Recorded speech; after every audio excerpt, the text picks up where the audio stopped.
Kita mau nyerah atau mau fight back? Are we fighting back or giving up? Ayo, come on. Kita percaya kalian. Kalian bisa. Presiden nonton kalian. Seluruh rakyat Indonesia nonton kalian. Kasih lihat kita bangsa yang kuat. Nggak bisa diinjak-injak. Jangan ngeluh, kita fight back. Oke.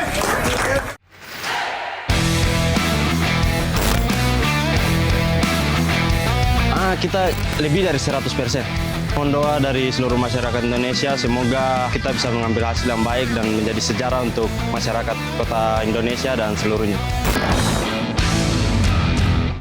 Pemirsa, laga terakhir hidup mati demi tiket lolos cabang olahraga sepak bola Olimpiade Paris ditentukan malam nanti.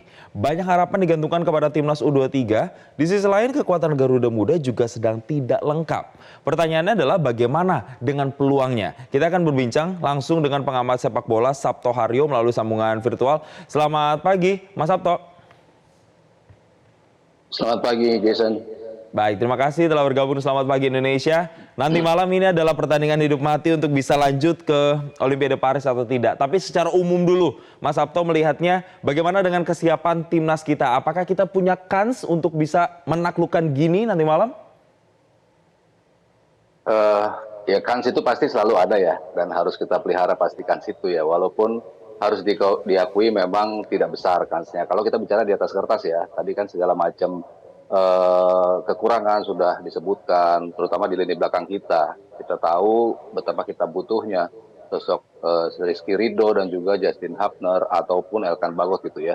Di sisi pertahanan ketika melawan tim-tim yang secara kualitas memang di atas kita gitu. Cuman kan berkaca dari laga lawan Australia, lalu melawan Jordania dan juga Korea Selatan pun kita kan sebetulnya di bawah juga.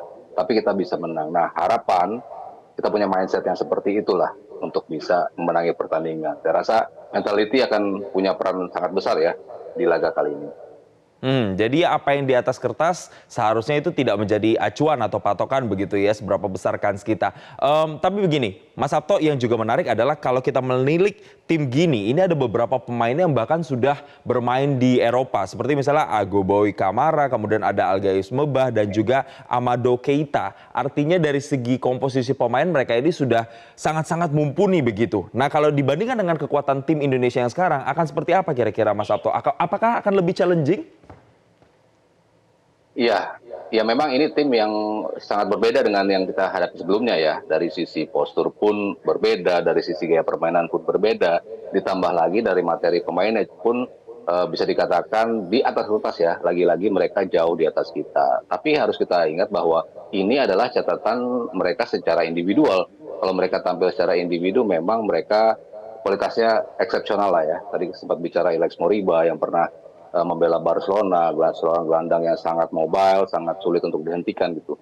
Cuman kalau kita lihat kekuatan Gini, mungkin sangat berbeda dengan apa yang kita hadapi melawan Uzbekistan. Ketika tim ini justru mungkin tidak punya lini defense yang cukup solid, tidak punya permainan crossing atau pressing yang sangat ketat gitu, sehingga memberikan kesempatan bagi kita untuk justru memainkan sepak bola kita lebih nyaman gitu dibandingkan ketika kita melawan Uzbekistan yang sangat sulit karena pressure mereka yang begitu besar. Nah, ini yang harus bisa dimanfaatkan oleh para pemain, memainkan sepak bola pendek, memainkan bola-bola jangan bola-bola atas, karena memang postur mereka majority 185 ke atas gitu. Jadi kalau kita ingin umpan-umpan lambung ya percuma saja, karena akan sangat sulit gitu untuk dimanfaatkan pemain depan maupun pemain tengah kita gitu. Cuman kalau kita justru bisa manfaatkan bola-bola bawah, crossing-crossing datar, memanfaatkan bola-bola bawah yang lebih sulit dijangkau oleh para pemain Gini, saya rasa ini menjadi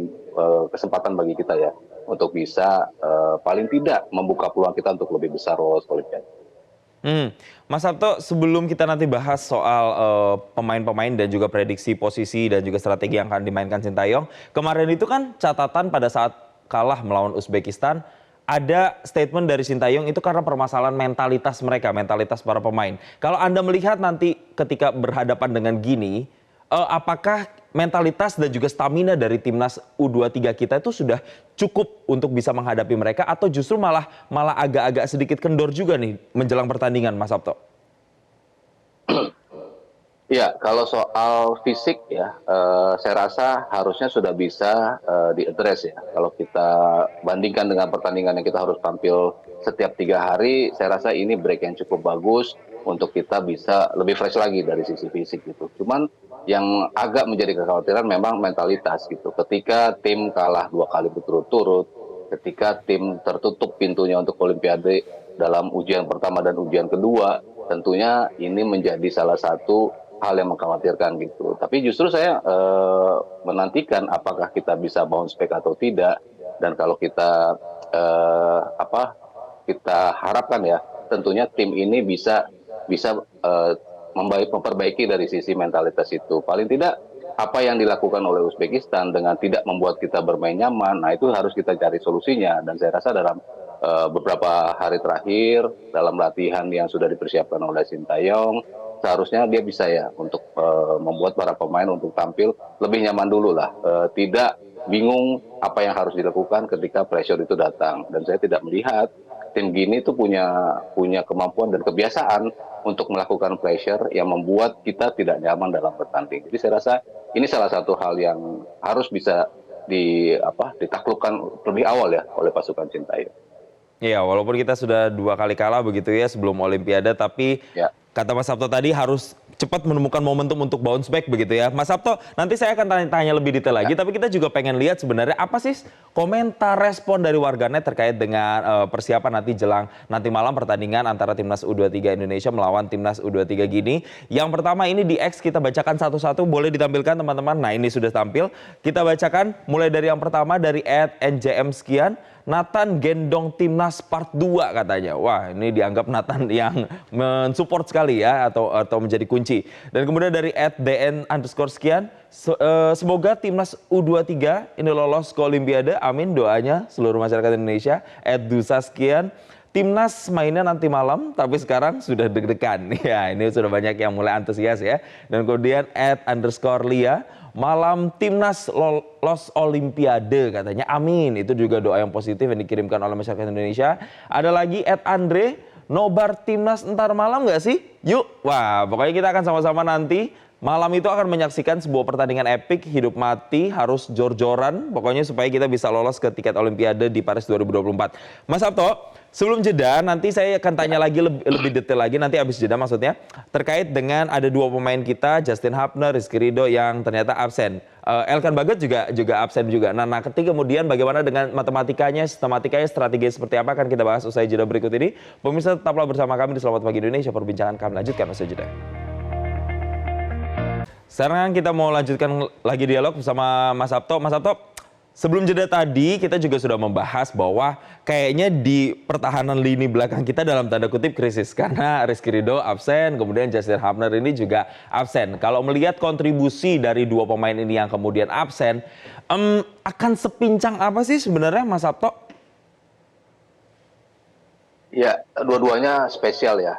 Rizky Ridho sosok sebagai seorang jenderal di lini belakang, sebagai seorang pemimpin di lini belakang, itu membuktikan kualitasnya untuk bisa memperbaiki di lini belakang. Sementara Justin Hubner, dari ketenangannya, ini pemain harus kita akui, Hubner, Nathan, Jenner, dan juga Strike, itu pemain-pemain yang bisa memberikan ketenangan pada tim. Terutama di lini belakang ya, kalau kita bicara Hubner. Pengertian dia dalam bagaimana harus berkoordinasi bersama, lalu ketika maju kapan dia harus balik dan nutupnya juga di mana, itu sudah betul-betul dipahami oleh Hubner walaupun dia baru atau belum lama ya bermain bersama-sama tim gitu. Nah, ini yang akan hilang dari lini belakang kita gitu. Jadi kalau kita bicara kekhawatiran dari Sintayong, jelas itu ada kekhawatiran karena hilangnya 2 sosok ini. Tapi ya kita harapkan pemain-pemain siapa yang akan menggantikan mereka. Komang Teguh punya pengalaman bagus kemarin. Ferrari pun sudah selalu tampil bagus juga dalam beberapa pertandingan terakhir. Ditambah lagi masuknya Dewa tadi. Dewa juga akan memberikan hal yang berbeda tentunya. Kalau kita lihat, ini kan pemain baru 22 tahun, tapi sudah bermain cukup lama juga ya. Dari U19, 25 kali tampil di U23, udah 15 kali main di timnas senior. Artinya ini pemain yang bisa memberikan kontribusi yang diinginkan. Makanya dia dipanggil oleh Sintayong. Ya. Apakah dia akan direct main sebagai langsung pengganti di posisi back? Ya itu yang masih harus kita nantikan bagaimana racikan dari Sintayong nanti. Spesifik berbicara soal Afrianda Dewangga, memang ini kan sangat diharapkan begitu ya nanti bisa ada di lini belakang, tapi kemudian dia kan baru diberangkatkan, baru bergabung dengan tim yang ada. Banyak juga pengamat sepak bola yang menilai bahwa nantinya adaptasinya itu juga menjadi satu tantangan tertentu begitu. Apakah Anda juga melihat itu sebagai sebuah tantangan untuk Dewangga nantinya menyesuaikan chemistry bonding dengan tim? Iya, sebenarnya kalau kita lihat dari Gini pun, mereka tuh terakhir main kompetitif di bulan Juli 2023 loh. Jadi kan sebetulnya para pemain juga nggak pernah main bareng juga mereka. Lalu terakhir mereka main di uji coba di bulan Maret. Artinya lebih lama lagi pemain-pemain yang tadi kita khawatirkan bakal memberikan kesulitan bagi timnas kita itu bermain secara bersama-sama. Jadi saya rasa Dewa pun punya hal yang sama gitu. Apa yang akan dia tawarkan akan berguna buat tim itu sendiri gitu, terutama dari yang saya katakan tadi, statistik dia luar biasa bersama timnya sebelumnya, dan kebutuhan tim pun bisa memfasilitasi apa yang dia punya gitu. Dia bisa tampil sebagai seorang bek kiri langsung, dia bisa tampil juga sebagai seorang gelandang bertahan. Jadi dimanapun posisi dia ketika dimainkan, dan saya rasa dia akan mendapatkan menit ya di klub konten nanti, entah itu sebagai pemain utama atau sebagai pemain cadangan, karena memang atribut yang dia miliki itu memang dibutuhkan oleh Sintayong saat ini. Baik, Mas Sabto, kita mencoba nih memprediksi otak-atik pemain Sintayong nanti seperti apa nanti malam. Kalau misalnya di lini belakang diisi oleh trio misalnya ada Dewangga, Komang Teguh, dan Muhammad Ferrari, apakah kemudian lini belakang ini cukup kuat posisinya? Agak bingung nggak, dan juga agak tricky ya kalau kita lihat posisi Nathan kan emang sangat krusial juga. Saya katakan tadi pemain-pemain ini yang bisa memberikan ketenangan, butuh ketenangan satu personil di lini belakang. Jadi saya pikir mungkin sosok Nathan itu juga dibutuhkan di lini belakang. Dia kan juga bisa bermain sebagai bek kiri, sebagai bek tengah, sebagai gelandang bertahan dia bisa bermain. Jadi mungkin satu dari trio back itu justru akan diisi oleh Nathan dulu nih. Nathan, di kanannya Ferrari, di kirinya Komang Teguh, ataupun Dewa, itu yang menjadi salah satu opsi. Sementara di tengahnya, Marcel yang agak sedikit diturun ke belakang. Membantu Ivar Jenner yang posisinya mungkin, karena Nathan turun jadi agak kosong, jadi Marcelino yang kita butuhkan di posisi gelandang. Sementara di depan, lebih kepada Ferry Sawyer, Strike, dan juga Witan Sulaiman. Jadi saya pikir posisi yang tricky tadi ini yang harus betul-betul bisa dipilih oleh Sintayong ya. Apakah mempercayakan tiga pemain yang tadi dikatakan Jason langsung dengan Dewa, Komang, dan juga Ferrari, atau Nathan yang justru membantu dulu ke belakang. Kalau saya lebih memilih opsi Nathan ada di belakang karena ketenangan yang diberikan oleh para pemain ini. Sementara itu ketenangan yang kita butuhkan di pertandingan kali ini untuk bisa keluar dari tekanan. Kalau Nathan misalnya dipindah ke tengah, di lini tengah, berduet misalnya bersama dengan Ivar Jenner, kekuatannya kan seperti apa tuh Mas Sabto?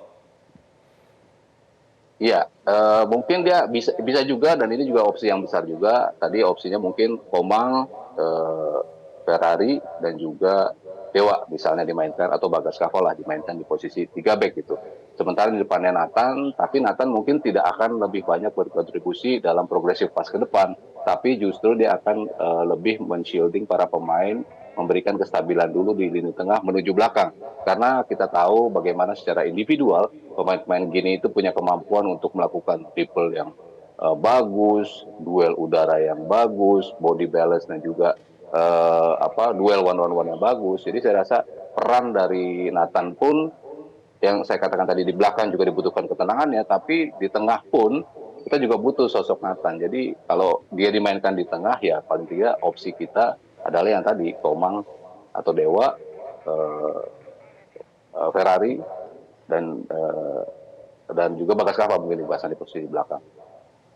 Baik, terakhir Mas Sabto, dari sekian banyak pertandingan yang sudah dijalani oleh Timnas, kira-kira singkat saja apa yang harus jadi catatan yang benar-benar harus diperhatikan oleh Timnas nanti malam? Dan terakhir sekali bagaimana dengan prediksi skornya, berapa kalau dari Mas Sabto nih?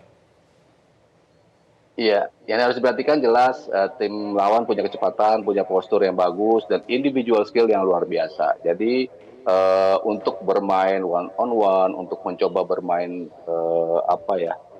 stylish melawan mereka, ya jangan seperti itu. Justru kita tampil lebih kolektif, justru kita tampil dengan operan-operan pendek, bola-bola bawah itu menjadi kekuatan utama kita, bermain normal, mencoba untuk melakukan serangan-serangan dari banyak kanal yang akan terbuka dengan permainan ofensif dari Gini. Gini mungkin akan memegang majority dari bola, akan memegang majority dari serangan. Tapi kalau kita punya momentum untuk melakukan counter dengan kecepatan pemain-pemain kita, dengan bagaimana kita bisa memanfaatkan renggangnya lini pertahanan ini dari mereka, saya rasa kita punya peluang yang terbuka ya untuk bisa mencuri gol.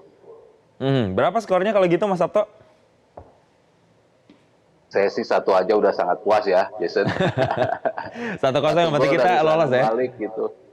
Yang penting kita lolos. 1-0. Prediksinya 1-0 ya untuk timnas Indonesia bisa menaklukkan Gini. Kita lihat nanti malam apakah kemudian prediksi-prediksi yang sudah kita bahas nanti akan terimplementasi di lapangan hijau. Tapi yang jelas mental dan juga stamina itu juga menjadi kunci penting supaya nanti bisa tampil maksimal nanti malam. Terima kasih pengamat sepak bola Mas Sabto Haryo telah memberikan insight-nya bersama kami di Selamat Pagi Indonesia. Dan selamat kembali melanjutkan aktivitas. Jelajahi cara baru mendapatkan informasi. Download Metro TV Extend sekarang.